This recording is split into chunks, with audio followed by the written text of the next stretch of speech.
This is Fearless Rebel Radio, a podcast about body positivity, self-worth, anti-dieting, and feminism. I am your host, Summer Inanen, a professionally trained coach specializing in body image, self-worth, and confidence, and the best-selling author of Body Image Remix. If you're ready to break free of societal standards and stop living behind the number on your scale, then you have come to the right place. Welcome to the show. This is episode 98, and I am interviewing Amy E. Smith about the relationship between self-worth and people-pleasing, how to find your voice, how to stop being such a people-pleaser, and start being more intentional about your desires and needs. There's a lot of good stuff in this episode, and you can find all the links and resources mentioned at summerinanen.com/98. That's 98.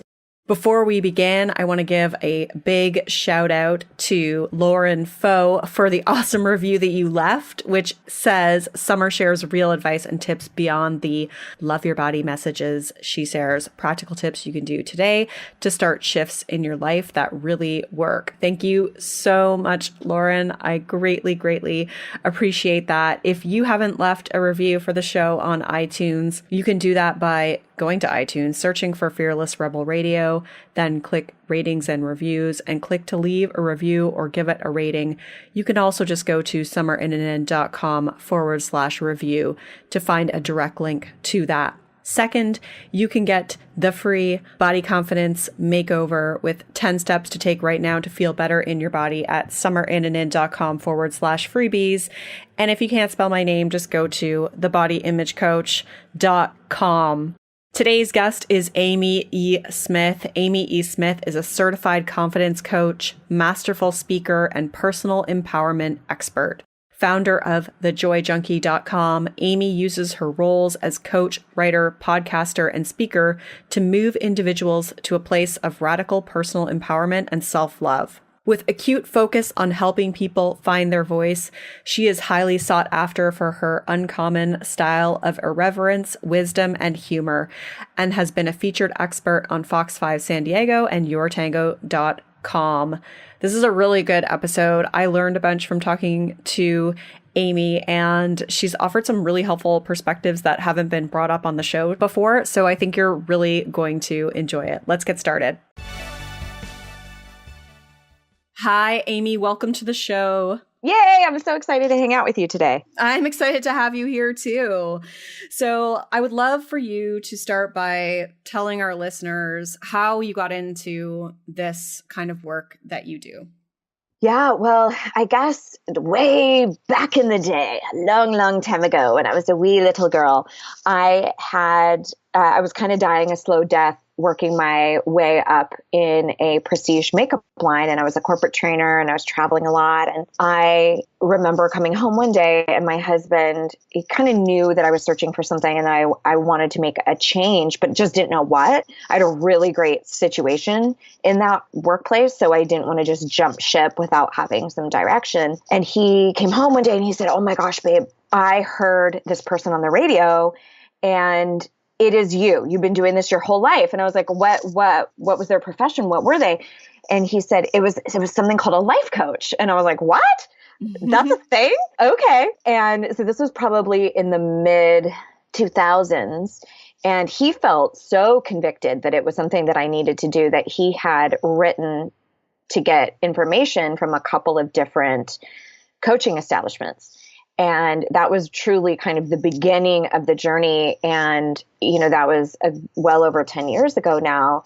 And the way things have kind of ebbed and flowed, my original niche, what I focused primarily on was relationships and intimate partnerships. And as I did that, I noticed that so much of how people interacted with one another inside of relationship was so much about how they felt about themselves. It had everything to do with their own self-image, self-worth, and confidence, which I know you talk about a lot. Mm-hmm. And that's when I really felt like, okay, I need to shift what I'm focusing on. And I really feel like through the years, I've honed what I believe to be my little superpower. And that is to help people truly find their voice and use it. So I think that there's two pieces to that, right? Like the finding of the voice is a lot of the internal components, like really believing that you're valuable enough to actually say no to somebody, or to establish a boundary, or tell your mother-in-law to butt out of your relationship, or whatever it happens to be.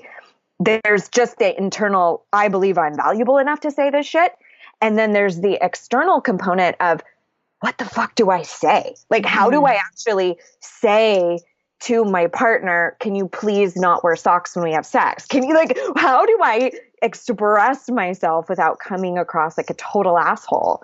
And that was a huge, huge message that I had seen in a lot of my students would tell me, if I speak up for myself, or if I stand up for myself, establish boundaries, say no, fill in the blank, I'm being a dick, I'm being an asshole, or I'm purposely hurting somebody. So it was kind of pulling, the covers back on this monumental fallacy that giving voice to our wants, needs, and opinions doesn't have to mean anything acrimonious. It doesn't have to mean anything biting or scathing. And that has really become kind of the nucleus of everything that I do. And you'll hear me talk about it all the time about speak up for yourself, but do it with grace and kindness. And I truly believe whether you're conversing with a partner and asking for a divorce, or if you are severing ties with a business partner, if you are telling your family that you no longer believe in the religion that you were raised with, I believe you can deliver the most polarizing conversations with the utmost love, gracefulness, and kindness. And so that's really kind of what I do in my little corner of the internet these days. That's so cool. And I know you mentioned the primary thing here is really helping people to find their voice. So I'm curious to know what it means to find your voice. Like, where do we lose it and how do we find it? That's a great question. Well, I think to answer the question of where do we lose it is through all things societal conditioning. So oftentimes what happens is we as children do something somewhat vulnerable, like tell somebody we really care about them, or show emotion, or we do a number of things and then we get some sort of feedback about them. And then we realize, oh, people only like me if I'm the class clown, if I'm funny. They don't want me to lose my shit. They don't want me to ever be angry or sad. Or maybe you grew up in a family environment where if you were ever upset, you did that in privacy of your own room. So how that transpires in your adult life is perhaps you feel that your sadness is a burden to people. So maybe in your marriage, you never express how things are really feeling for you. And you learn how to shut those things down. So I think a lot of it comes from our upbringing and our family of origin, but I also think a tremendous amount comes from societal influences, media. Don't even get me started on that, which I'm sure you can understand. Mm-hmm. And then also a whole series of relationships that we engage in, whether they are with family, whether they are with intimate partnerships, friendships. We kind of learn the code. And it's all very subconscious, this code of what's acceptable and what allows us to be loved and cared for, right? Because that's all we want. All we fucking want is to be happy. Like the two major drivers are pursuit of pleasure, avoidance of pain. Mm-hmm. That's what we are always searching for. So if we see anything like, if I speak up for myself and my dad thinks horribly of me, that equals pain to us. So what do? We decide to become people pleasers. We become liars. We put up a facade and we pretend and pretend and pretend in order to try to please everybody else. So I think the process of what it really, really means to find your voice, I think in a nutshell, has everything to do with self-worth. You can kind of equate those two things. People who speak up for themselves genuinely value who they are at an intimate level, right? And we see this in like the kind of incessant people-pleasing behavior that we have going on. We do that because we think that it's safe. We think, okay, this will rock the boat the least. But the subconscious message that we are sending to ourselves every time we perpetually put everybody else ahead of us is we are saying your wants, your desires, your needs, your opinions are far more important than mine. That's the message that's happening over and over and over again. I'm not valuable enough to give voice to my opinions, wants, desires, or needs. So once you start to disrupt that undercurrent, then you start finding that you're not as invested in how you're received. So, I mean, it's definitely not something that we can just tidy on up in a 40-minute interview, but, Yeah. but it's, it really is that. It's not just having a script, knowing what to say to your mom or your mother-in-law or whoever. It's what fuels that underneath it. It's kind of like, what is that fuel in the car? Is it giving you a bumpy ride or is it making it smooth sailing? That is your relationship to self, is your fuel. Mm-hmm. Yeah, it's great that you just said that. Like, because one of the quotes that I had pulled from your website was, if you constantly do and say shit instead of saying what you really want, need, and feel, you are sending yourself a huge subconscious message that everyone else's wants, needs, and opinions are more important than yours. And it's such an important point, because every time we do that, we're essentially depleting our self-worth and just keeping ourselves stuck in that place. But I'd love you to talk about some of the patterns of behavior that we perhaps subtly fall into that perpetuate this. So what I mean by that is, like, in what ways do we do this without even realizing it? Yeah. Okay. There's a couple. A huge one is when you don't ever establish an opinion for something. So for instance, if everyone at the office is like, where should we go to eat?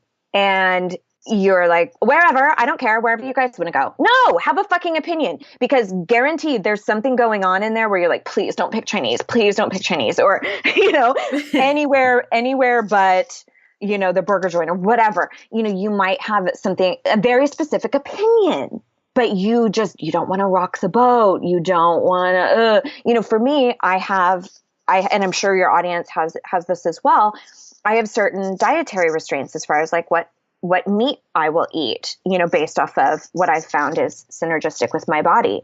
So I have to kind of be audible about that. I definitely feel like it's mine to manage. I don't feel like it's everybody else's to manage, but I can't just necessarily go with the flow and honor what I need as well. So it's in those little moments, like where we will say, like, I don't care, wherever you want, even just starting to flex the muscle of having an opinion. And I find that sometimes people at the very beginning of this have been so used to doing what everybody else wants that they're not even sure what they want. Mm-hmm. And so there's almost this courting process where you have to start letting go of over there and start getting more in tune here and looking at, well, gosh, what does sound really delicious to eat? Or where would I really want to go after work? Or where would I want to meet up with this person and actually have an opinion? It's just a very, very small baby step.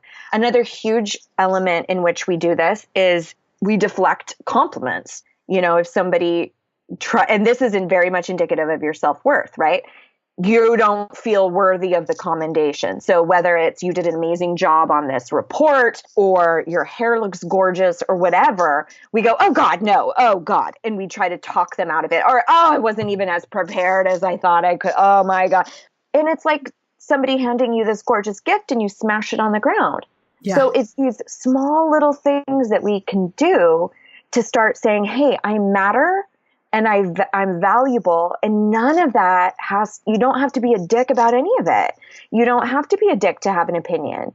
You don't have to be an ass to say, thank you so much for saying that. I really appreciate that. You're not being cocky, arrogant, asshole. You're just accepting a really beautiful gift from somebody. Those are two just very small things, but I do want to underline that nobody becomes wrapped up in this people-pleasing behavior, being highly invested when other people think, on purpose, right? Like none of us go, you know what, I'm going to sacrifice all of my self-worth and just care whatever. But no, it's a process that we go through, like I said, based off of a lot of different experiences in our world. And we're wired for belonging. I mean, we know that's one of Maslow's hierarchy of needs.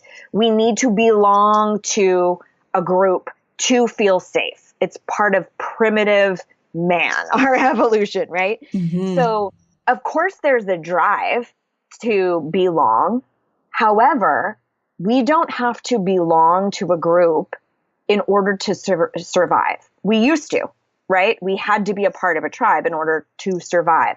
And the way in which that has kind of evolved over time is now we go, I must be liked. I need to be accepted. I have to belong in order to survive. And it feels like life and death. So the reason I bring that up is so that you have compassion with yourself. First of all, that we don't consciously choose this path, and that we do have conscious mind, and we can start to unravel this. If you are starting to notice these sorts of patterns or behaviors that you employ regularly, now with consciousness, we can shift that, and we can decide that we're not going to be as invested in other people's opinions. Yeah, and I mean, it's such an issue within our culture, because women, like, as soon as we're born, we're made to feel ashamed of our wants and needs and desires in a lot of ways. We're made to feel ashamed for speaking up. We are criticized for being a bitch if we have an opinion. And so I think it's really important to identify like the cultural paradigm that's created this in us, and to use that to know that it isn't your fault. Like, you're getting this message from the moment you're born if you're a female. That's right. Like, of course you're going to think that. Like, of course, because it's all results based, right? So like, if we get all this love and adoration from our parents when we win the spelling bee, we register that as, oh, I'm only valuable for my smarts, right? Mm-hmm. Of course you're going to do that. You're going to interpret all of that stuff as, oh, okay, the result of acquiescing or giving in to mom and dad or never rocking the boat or quieting my emotions or any of these things equals safety or tranquility or whatever. Of course, we're going to chase that same behavior. And then it's not really until we get into our 30s, 40s, and 50s and beyond where we go, holy shit, that doesn't work. Like, that doesn't lead to happiness. Here, I've done all the things. I've checked off all the boxes. I am the specific size, right? Like, I look the way society wants me to look. I have the spouse. I have the baby. I have the career. And then why am I so goddamn empty? Mm-hmm. And it's because we're so concerned about out there instead of what is happening internally, and what, like, we already have it. And that's the biggest lie that we're told from our society, is that happiness is out there somewhere. And it's like, fuck no, you guys, you already have it. You just stop looking outside so much and turn inward. But there's a lot of pain there, right? Like, there's the shit that dad said to you.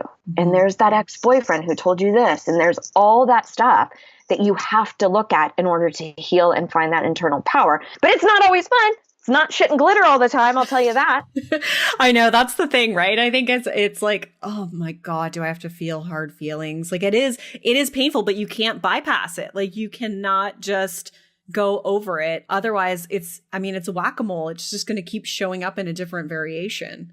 Oh, that's right. That's absolutely right. Because you then get to that great job and it's not enough all of a sudden. Mm-hmm. It's not enough because we dictate what's enough, right? Like, if I were to ask anybody, what would make you enough? What makes somebody enough? People be like, oh. I ask that to my clients all the time. Yes. Do you?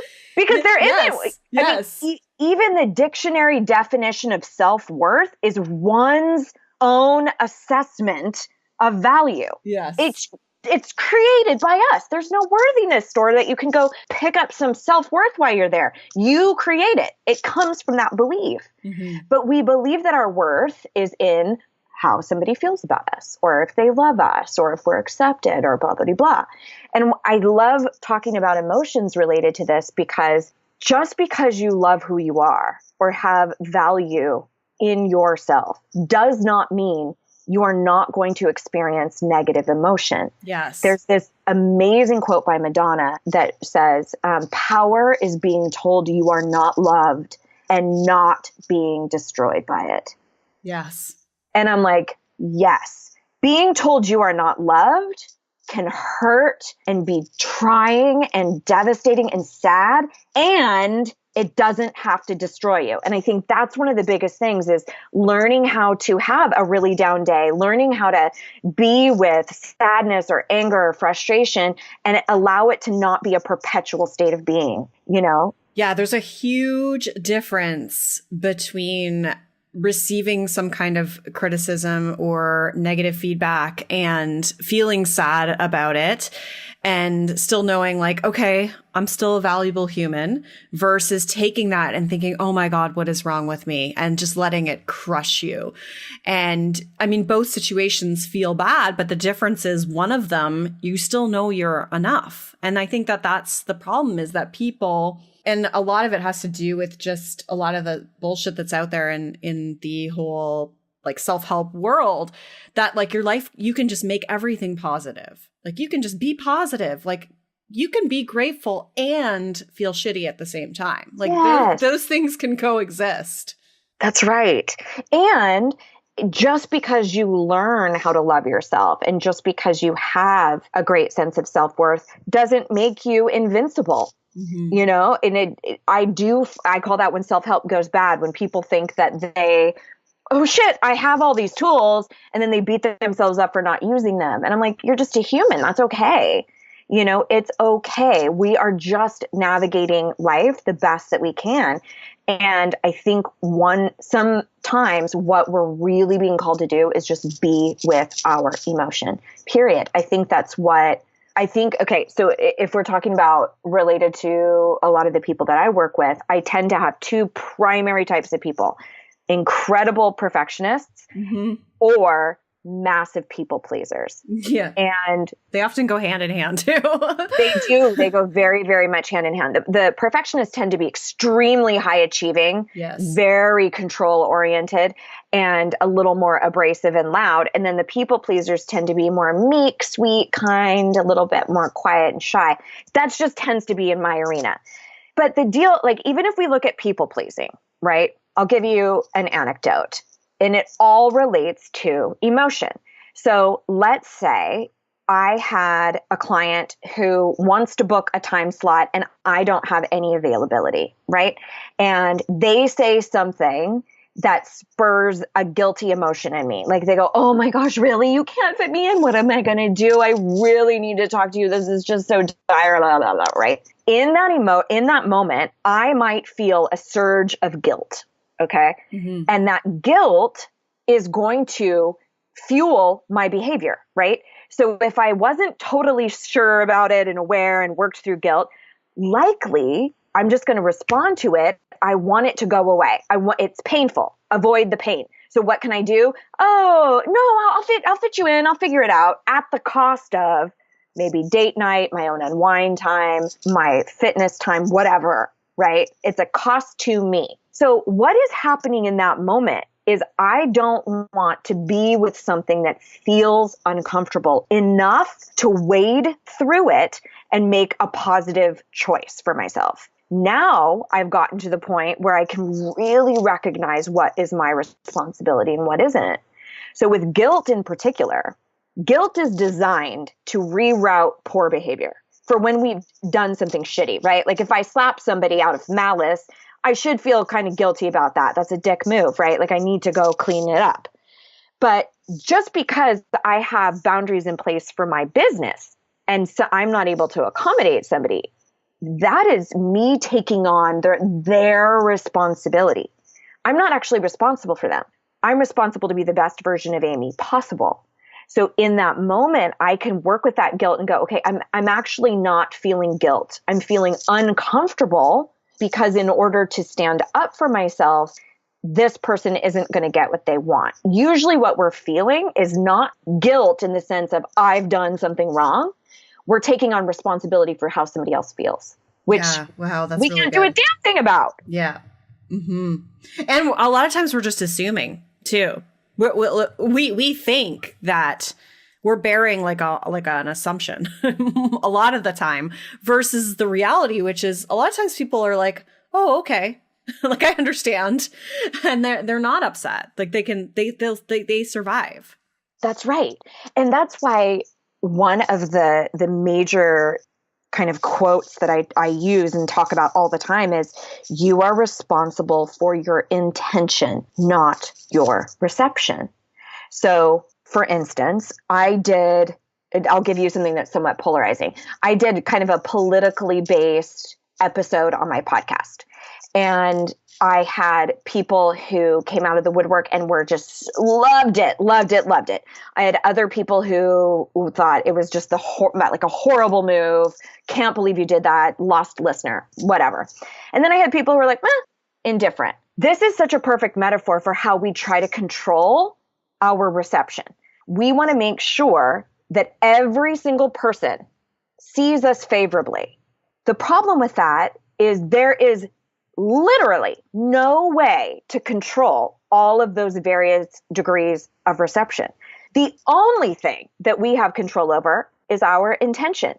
So that is why I always encourage people, like, get connected to what you are intending. If you are trying to be an asshole, then you should probably feel a little bit bad. You're behaving out of malice that's unbecoming of you, right? But most of the time when we're setting up a boundary with somebody, we're actually doing that rooted from an intention of love, of compassion, of wanting to take care of ourselves, our family, our relationships, being honest. There's so much other stuff that we're actually intending besides being mean. But we think if we have an opinion that is opposite than somebody else, we are behaving poorly. And so I always tell people, I'm like, listen to me, you are only being a bitch if you're being a bitch. Like, not just because you have a difference of opinion from somebody else. Like, I get worked up about it. Yeah. But it's so true. It's so true. But I think that again comes back to, like, why is it's always acceptable for men, but when women do it, it's like, you're a bitch, or you're out of line, or don't rock the boat. And so it frustrates me to no end to see that, like, just to see women get criticized for their opinions, or being told, like, oh, you're too loud, you're too bossy, like, just always too much.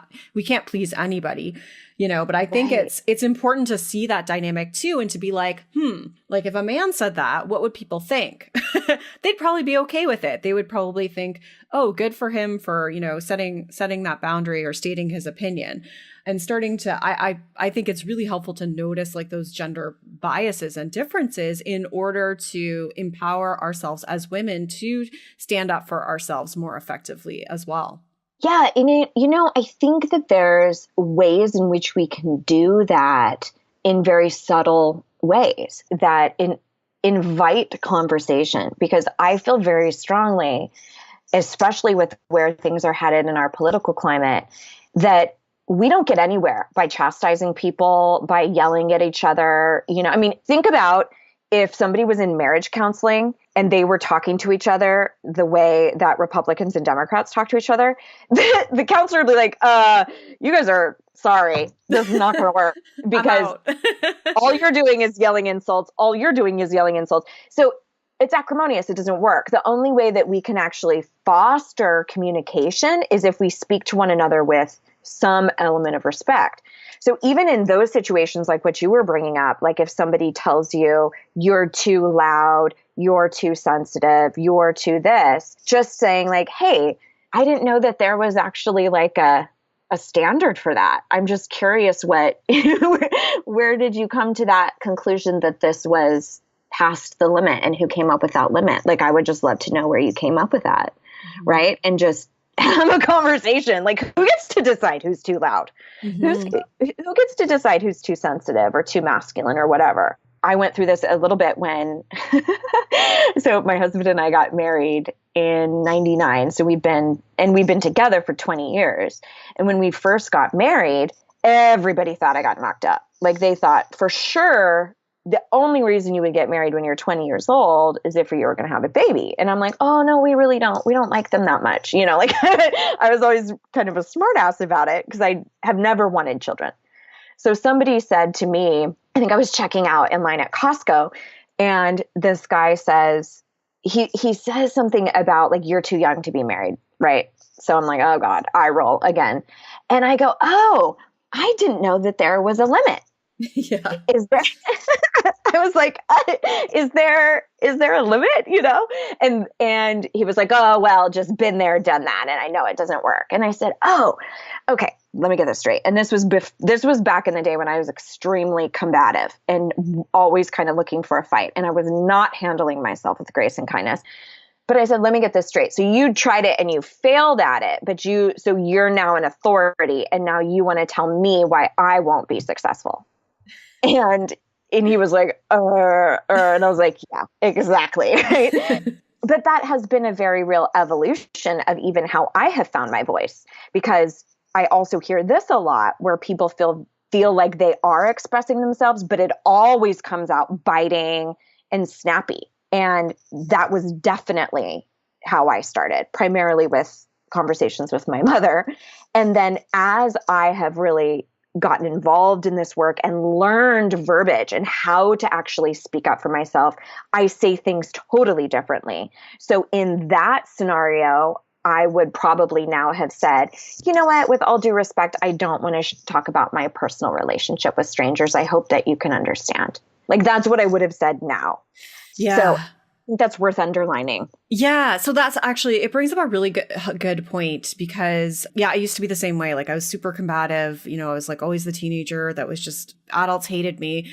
And, I had a lot of anger that was under the surface, which caused that. And I had a lot of had to kind of just process and work through some of that. But I'm wondering, from your perspective, because I think what I've heard come up a bunch is for people who do feel that way, like who feel either challenged or criticized or disrespected, they immediately go into fight or flight mode.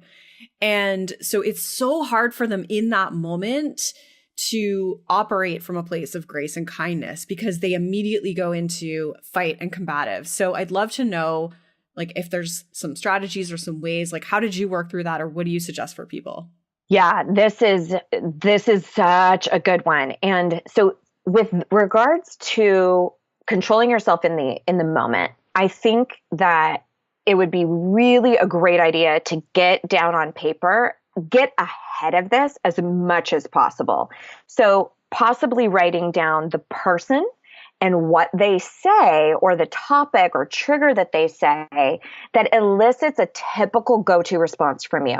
So writing perhaps the person and their comments in one column, and then how you tend to respond in the column on the right. Because what we do in the moment is we justify our poor behavior. We go, well, if my husband wasn't such a dick, then I wouldn't have had to fly off the handle. And if he would just pay the goddamn bill, and you know what I mean? We validate why we behaved poorly. But if you can kind of assess this outside of that intense emotional feeling that happens right during the argument or whatever, and you can kind of be honest and contemplative about it, you can start really noticing where you go wrong. Because keep in mind, we cannot change anybody else. We can't make your mom be less naggy. We cannot make your husband magically, initiate sex. We can't make anybody do anything. All you can do is control how you show up and how you behave. So one avenue would be to get ahead of it a little bit. The second thing that I would really, really encourage you to do is to adopt this idea of a do-over. Because a lot of times in the very beginning, when you're learning new tools or new ways to say things, or even asking for what you need, like, hey, honey, like with a partner, I really want to be there for you, but I am so fried. I can't even pay attention to this conversation. Can we talk about this maybe in a half an hour even? I just need a little decompression time. Even little things like that, learning how to speak up for yourself. Sometimes it's really clunky, and so we don't do it. And then we explode on our spouse because we need unwind time. And then you have to declare the do-over. You have to go back and say, hey, honey, that was not about you. I should not have lashed out. What I really needed was some downtime, and I should have asked for that, right? And you have to go clean it up. So I think there's a little bit of a gestation period where you kind of have to honor that this is clunky and weird, and you might have to go declare a do-over. You might have not spoken up for something and then go back and tell your mom, like, hey, you know what? I think I said yes to that a little too quickly. After looking at my schedule, I just don't know if I can take on one more thing. Would it be possible if we postponed? You know what I mean? A lot of times I think we think whatever that interaction, the first interaction was, we can't go back and clean it up. Like you can do that. You can go back. You can say, hey, you know, that conversation we had the other day, I wasn't totally honest, and that's not fair to you, or whatever it happens to be. And then I have one other final tool that I'd be happy to share too, if we have time. Yeah. No, we got lots of time. Oh, okay, cool. Go for it. Another tool that I love to work with clients and students is it's really around awareness of what is going on for you emotionally. Because especially with most relationships, like what you were saying, we go into fight or flight. Something feels uncomfortable, like it's either too sad or too dramatic or angry. And so we either totally shut down and hide out. Usually that's a people-pleasing method. Say whatever you need to say to make it stop. Or we become extremely combative and we fight. And that's usually a lot more aggressive, right? But that also equally as ineffective. Mm-hmm. So usually there's an emotion that's happening. So I'll give people this acronym, and it's just NAC, N-A-C. So the first piece is notice and name. That's what the N stands for, notice and name. And again, this might have to be after the fact. You might have to do a little journaling or do a do-over around this. Like, okay, like the example I gave earlier, notice and name. Okay, I am feeling a tremendous amount of guilt right now. You know, this client really, really needs to see me, and I don't have the space for her. Okay, this is a feeling of guilt. Ask, what is really happening underneath this emotion? A stands for ask. What is this really about? And so that's typically like, okay, this is not really about guilt in the sense that I've done something wrong or that I'm not proud of. This is just a matter of we have a difference of opinion or a difference of desire, right? And that's uncomfortable, period. Yeah. So kind of looking at that. And then C stands for choose. And there's two things that you're going to choose. You're going to choose your behavior, and you're also going to choose your self-talk. So in that scenario, it means saying to yourself over and over again, like, Amy, you honored your own schedule. You have not done anything wrong. You took care of yourself. You spoke with kindness, whatever. It's talking to yourself in a kind way about that choice. And then looking at your behavior. Are you ruminating on it? Are you saying, oh my gosh, no, I'll fit you in, even though you don't have the bandwidth to do so? Is it bitching and moaning about it? Are you stalking them out on Facebook to see if they're talking shit on you? Like, what is your behavior that is following suit? What are you doing with that emotion? And I'm sure you probably see this a lot with kind of the weight awareness community and body positivity, where there can be a pull to rectifying those emotions through food. But that's just one vice. You know, some people, it's something noble like their work or working out a ton or throwing themselves into their kids. But all of it is doing the same thing. I don't want to feel this uncomfortable thing. And none of those things have to be a major problem unless they're influencing you to not feel what you feel. Now, with this whole NAC acronym, again, you might not catch it in the moment, right? So I had this situation a while ago, and I realized what I was feeling in the moment was total irritation. I was irritated with my husband for using a specific pan to cook his food because I wanted to use that pan. and I got all irritated, abnormally irritated about it. And he was like, what is going on with you? And I'm like, oh, I just really wanted to use that pan, like just kind of. So I stopped and I thought about it. And I went, okay, what is this? This is irritation. What is really happening underneath this emotion? And I went, you know what? It's because I have a shit ton of stuff to do on my plate. And I just realized I was going to have to take just a few minutes prior to that, realized that I was going to have to take one of my very senior dogs back to the vet, which I felt like I was living at the vet. So I was really frustrated about other shit going on in my life, not my husband, and not my behavior should not have been geared towards him. So once I realized that, then I could say, honey, that was not about you. So my choice of behavior then was to apologize and say, that was unbefitting of me. That had nothing to do with you.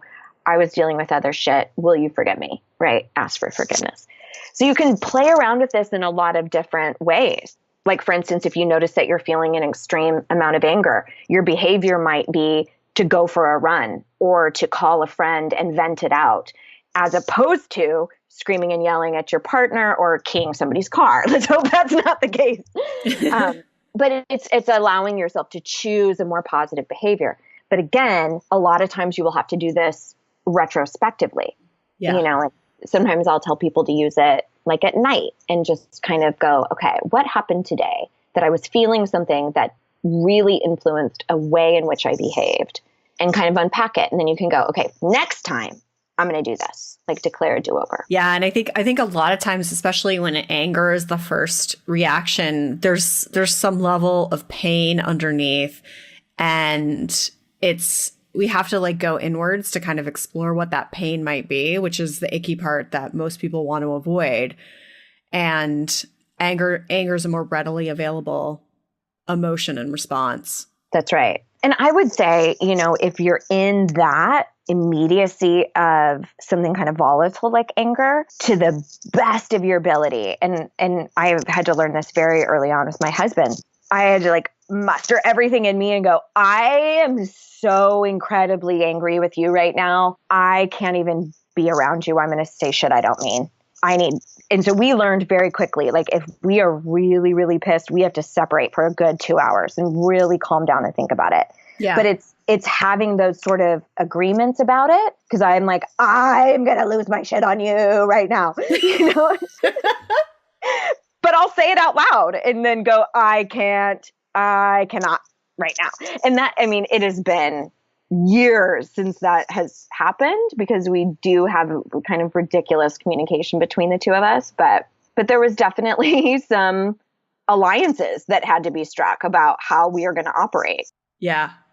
Yeah. For me, that's a very helpful thing to recognize it and just kind of be like, I can't right now. I can't, because I'm going to say stuff that I don't mean, that I'm going to regret. So I need a minute. That's right. Yeah, that happened to me twice this week with my husband and my mom on 2 different occasions over like really small things. But I know my tender spots, and I was just like, can't right now. And it was just a minute. Like I just needed a minute to just be like, okay, all right. But even being able to just interrupt myself with that, it can be so helpful. Yes. And it can be also extra difficult if you're in partnership with somebody, whether it's your mom or your spouse, who always wants to talk it out immediately, like right now. Yeah. And that I would even have a conversation about that at a different time, during a really, really neutral time, to say like, hey, I am not running away, and I'm not saying let's never talk about it. The reason I need that little respite is I am deathly afraid that I will say stuff to you that I cannot take back. And I want to be far more level-headed and less emotionally charged when we talk about something as serious as this. Mm-hmm. And getting ahead of it. Like, honey, I will not, because that's the fear is like, oh, if you don't want to address it right now, we're never going to talk about it and sweep it under the rug. No, that's not what I'm saying. But sometimes you need to converse about that ahead of time. Mm-hmm. Yeah. And I think sometimes it's also just accepting that you're not going to be able to change people too. I know in relationships, like, you know, partnerships, you know, whether it's like, you know, myself and my husband, there's a lot of, you know, compromising and working together because we both love each other and we want the best for each other. Other relationships, like the one that I have with my mom, there's just certain things that I've had to come to terms and accept that she's just never going to change. She will always be that way. And so really letting go of, you know, me trying to change her, which I think comes back to your point about, you know, you're responsible for the intention, not the reception.